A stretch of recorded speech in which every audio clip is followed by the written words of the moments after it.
Before we enjoyed Parts by Ted Arnold, today we're going to enjoy More Parts by Ted Arnold. I want you guys again to think about settings. Remember, we've talked a lot about settings of places, but we also need to talk about settings of time. So look at the illustrator's pictures. The pictures really do a good job of showing us maybe the location settings.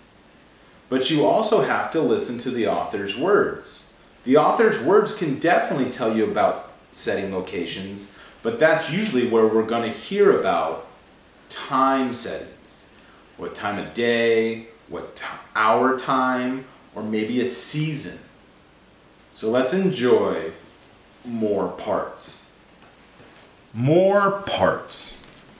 As we're reading it, I want you guys to again think about settings. Remember, settings are not just places, but it can also be time.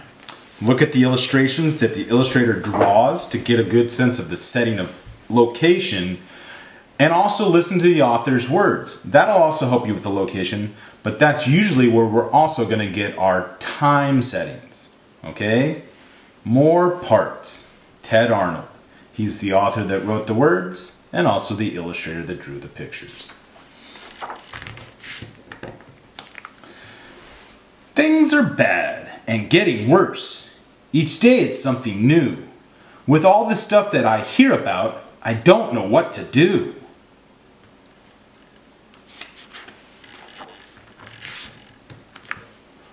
One day I tripped on my red truck and it just fell apart.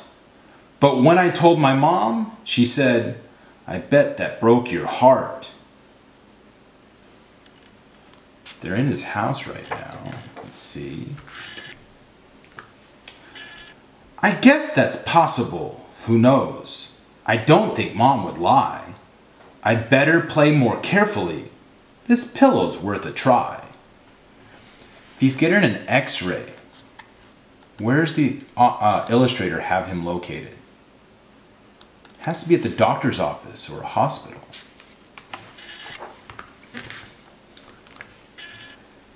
People say all kinds of things that I don't understand.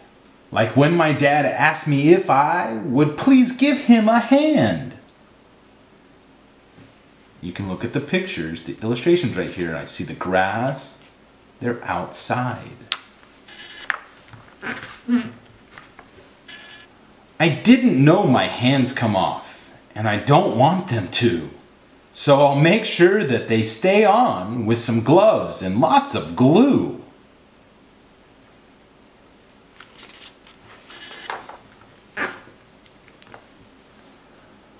Our next door neighbor had a joke he wanted us to hear. He said, "It's sure to crack you up." I ran away in fear.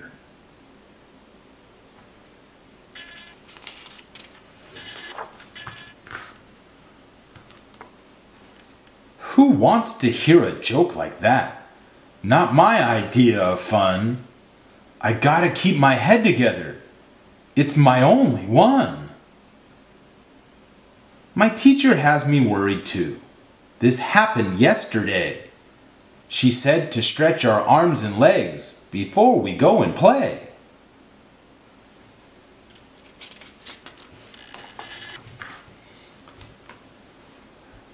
I'm sure she thinks it's good for us, but that's just too bizarre.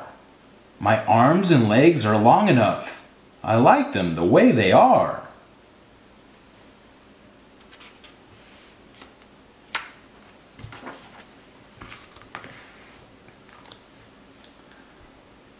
I know I've got a lot to learn. I'm little and I'm young. But what did Grandma really mean when she said, "Hold your tongue"?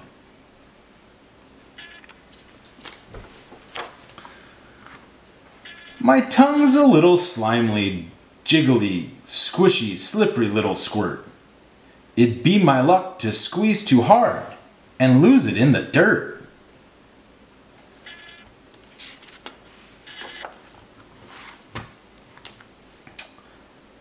So I decided that it's best to stay here in my room, 'cause who knows when some little thing just might lead to my doom.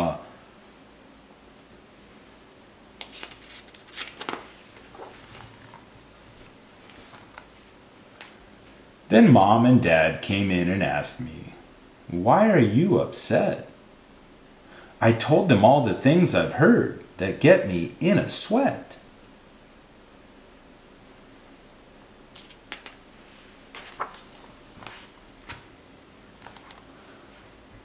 Like Coach, who says before each game is ready to begin, he gets so nervous that he nearly jumps out of his skin.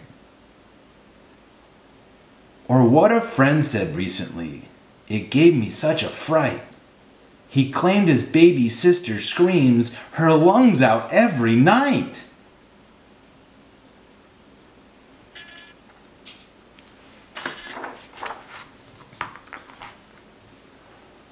My skin could slip, my head may crack, and I may break my heart.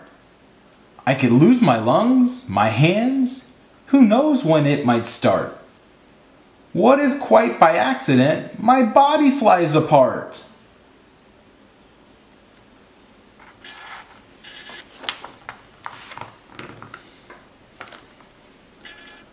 Mom and Dad just smiled and looked relieved that I'm okay. And Mom explained to me about the things that people say. And though Dad laughed, I know he didn't mean to be unkind when he said, "For a minute, son,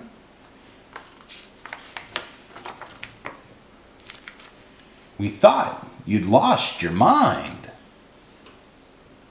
Pretty cool. Let's take a look at some of the settings in the book.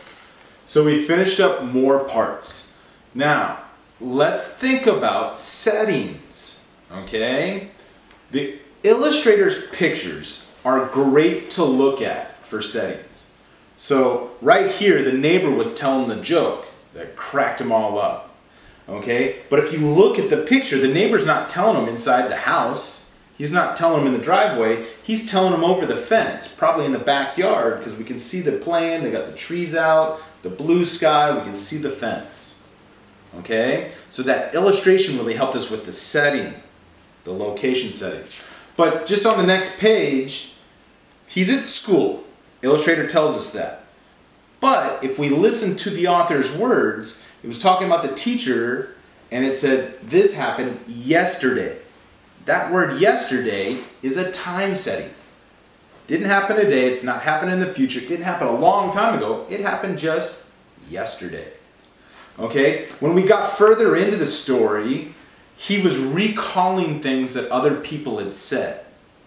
Now, the setting is, they're still at home talking in his room, but in his memories, Coach jumping out of his skin before the game, they've got the soccer ball, they're on the sidelines, they're outside at the soccer field. Okay? When his friend's baby was crying so hard, screamed out their lungs, the thought is not at his house though, we have to be thinking at his friend's house, because it's his friend's baby. Okay? So you have to listen to the words, enjoy them, but they're going to give you a setting. That's usually where we find our time settings. But also, if you have pictures, enjoy those. Pictures tell the same and more of the story. Talk to you guys later.